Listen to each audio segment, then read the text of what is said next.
Okay, so today I'll be refuting the claim that Stephanie made that people are not aware that lack of sleep is a health hazard, so they often sacrifice sleep. I believe this claim, in the exact words that she stated, is false.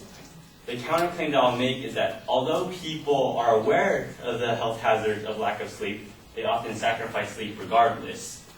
I'll demonstrate this to you by showing you that 1, none of the secondary claims the advocate made for the primary claim I'm refuting are irrelevant, and 2, that people sacrifice sleep for various reasons. I'll start with the first point, that there's a lack of connection between the advocate's major claim and the secondary claims. The advocate uses the supporting claims of stress can be caused by lack of sleep, sleep improves memory, and weight gain can be attributed to the loss of sleep. As true as these claims may be, all 3 of them are irrelevant to her major claim. The secondary claim she made may show that lack of sleep is indeed a health hazard, but that she does not relate the lack of sleep to the ignorance of people, as her main claim suggests, that people are not aware that lack of sleep is a health hazard. Simply put, all 3 of her secondary claims show great evidence that sleep deprivation is dangerous to health, but they do not state any proof that the people are ignorant of that fact.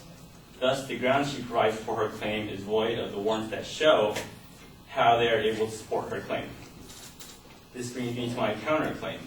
People have various reasons for sacrificing sleep, even though they know it's hazardous to their health. So I'm going to start by surveying the audience. How many of you are aware that lack of sleep may cause health hazards? And this should be everyone, because those are all 3 of the points that she made for her secondary claims. Okay, now how many of you do not receive a full 8 hours of sleep at least once in the past week? Twice? How about more? Okay. As seen by the audience, it's clear that the crux of the problem of sleep deprivation is not due to human ignorance, as the advocate suggests, but rather because those who lack sleep have some reason to skip sleep, be it entertainment, work, midterms, projects, or even insomnia. In 2008, a report shown by the National Sleep Foundation estimates that the average American gets 6.6 hours of sleep. However, the participants of the study admitted that they needed at least 40 more minutes of sleep to function at their best. This shows that people know they aren't getting enough sleep, and it's affecting their ability to work at their peak. These people know these health hazards, but why are they still sacrificing their sleep? It's because they deem other tasks a greater necessity.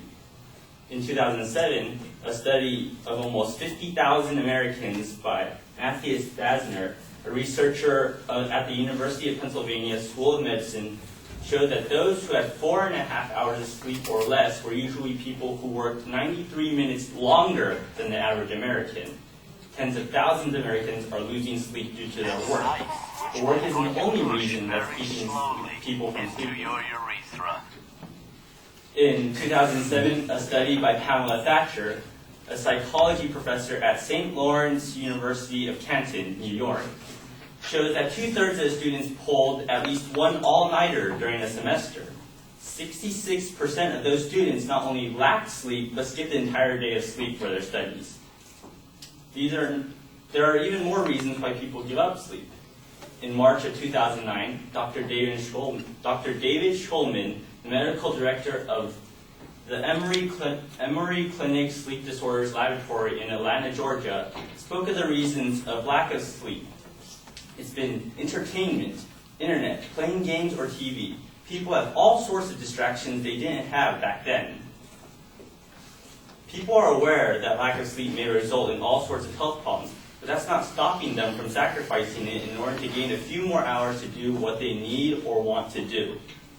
In conclusion, the claim that was made, people are not aware of the lack of sleep is a health hazard, so they often sacrifice sleep, is null. This was shown by the irrelevance of the secondary claims proved in accordance to her major claim, and by the counterclaim. Although people are aware of the health hazard of lack of sleep, they sacrifice sleep regardless for various reasons.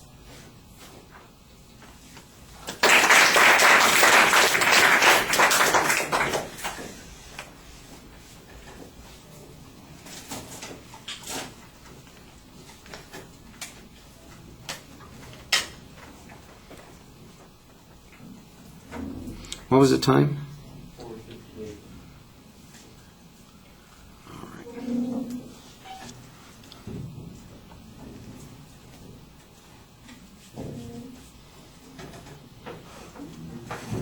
I had the phone off all day. I turned it on 20 minutes ago just to check and make sure I still had juice on it. And of course, I forgot to turn the sound off. Sorry about that.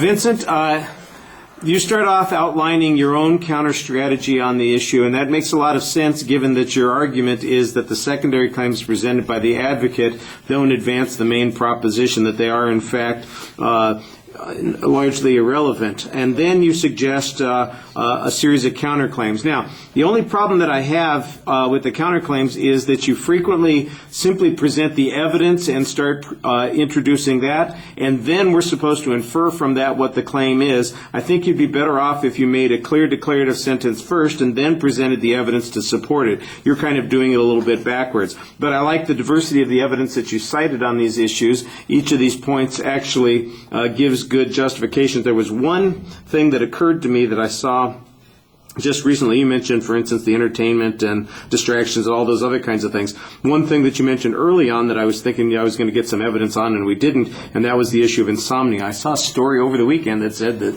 up to 60% of Americans simply can't get to sleep. It's not that they don't want to sleep or they don't even feel that they need to sleep. It's that they have trouble sleeping. And if you look at the pharmaceutical industry, for instance, a substantial amount of the pharmaceutical industry is devoted to helping people get sleep. So that just seemed like one of those arguments that you had right there. It's, one of that, a fat, fastball right over the middle of the plate that you could smack pretty easily, and you missed that one. So that's a swing and a miss, but the other two, you're making good contact with. All right, thank you.